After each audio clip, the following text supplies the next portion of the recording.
ನಮಸ್ಕಾರ ವೀಕ್ಷಕರೇ, ಸವಾಲ್ ಟಿವಿಗೆ ಸ್ವಾಗತ. ನಾನು ಅನುಪಮ. ಇಂದಿನ ನಮ್ಮ ಭಾವನಾತ್ಮಕ ವಿಷಯ ಕಾರ್ಯಕ್ರಮಕ್ಕೆ ನಿಮಗೆಲ್ಲರಿಗೂ ಸ್ವಾಗತ.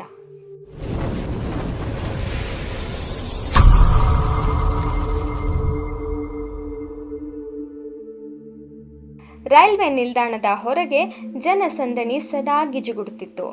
ಆದರೆ ಆ ಜನಸಾಗರದ ನಡುವೆ ಯಾರ ಕಣ್ಣಿಗೂ ಬೀಳದೆ ಕುಳಿತಿದ್ದವನು 10 ವರ್ಷದ ಹುಡುಗ ರಾಮು. ಅವನ ಬಟ್ಟೆ ಹರಿದು ಹೋಗಿತ್ತು.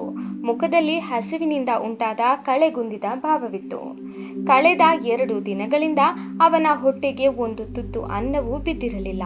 ಕೈಯಲ್ಲಿ ಒಂದು ಹಳೆಯ ತಟ್ಟೆ ಹಿಡಿದು ಬರುವ ಹೋಗುವವರ ಮುಂದೆ ಕೈಯೊಡ್ಡುತ್ತಿದ್ದ.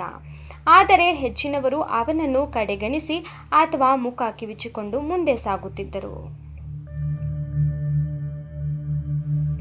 ಅವನ ಪಕ್ಕದಲ್ಲೇ ದೊಡ್ಡ ಹೋಟೆಲ್ ಒಂದಿತ್ತು.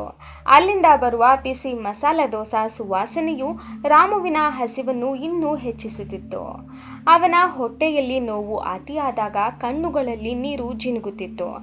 ಅದು ಕೇವಲ ಹಸಿವಿನ ನೋವಾಗಿರಲಿಲ್ಲ, ಸಮಾಜದ ತಾತ್ಸರದಿಂದ ಉಂಟಾದ ಮನಸ್ಸಿನ ನೋವಾಗಿತ್ತು.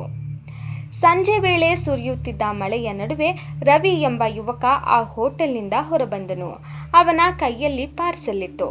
ಗಾಬರಿಯಿಂದ ಓಡುತ್ತಿದ್ದ ರವಿ ಮೆಟ್ಟಿಲಿನ ಮೇಲೆ ಕುಳಿತಿದ್ದ ರಾಮುವನ್ನು ನೋಡಿ ಹಠಾತ್ತನೆ ನಿಂತನು.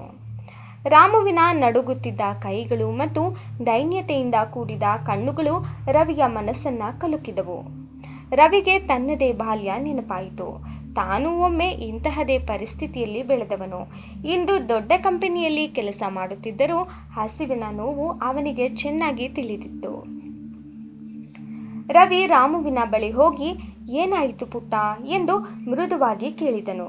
ರಾಮು ಮಾತಾಡಲಾಗದೆ ಕೇವಲ ತನ್ನ ಹಸಿದ ಹೊಟ್ಟೆಯ ಮೇಲೆ ಕೈಯಿಟ್ಟು ತೋರಿಸಿದನು. ರವಿ ತಕ್ಷಣವೇ ತನ್ನ ಕೈಯಲ್ಲಿದ್ದ ಬಿಸಿ ಬಿಸಿ ಪಾರ್ಸೆಲ್ ಅನ್ನು ರಾಮುವಿನ ಕೈಗೆ ನೀಡಿದನು.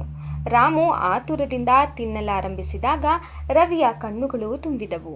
ಆ ದಿನ ರಾಮುವಿನ ಹೊಟ್ಟೆ ತುಂಬಿತು, ಆದರೆ ರವಿಯ ಮನಸ್ಸು ತೃಪ್ತಿಯಿಂದ ತುಂಬಿತು.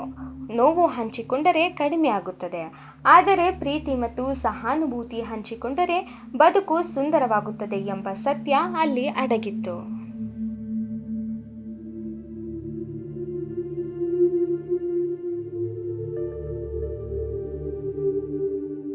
ಇದೇ ತರ ಹೆಚ್ಚಿನ ವಿಡಿಯೋಗಳಿಗಾಗಿ ಸವಾಲ್ ಟಿವಿಯನ್ನು ಸಬ್ಸ್ಕ್ರೈಬ್ ಮಾಡಿ, ಲೈಕ್ ಮಾಡಿ, ಶೇರ್ ಮಾಡಿ, ಹಾಗೆ ನಿಮ್ಮ ಅನಿಸಿಕೆಗಳನ್ನ ಕಮೆಂಟ್ ಬಾಕ್ಸ್ನಲ್ಲಿ ತಿಳಿಸಿ.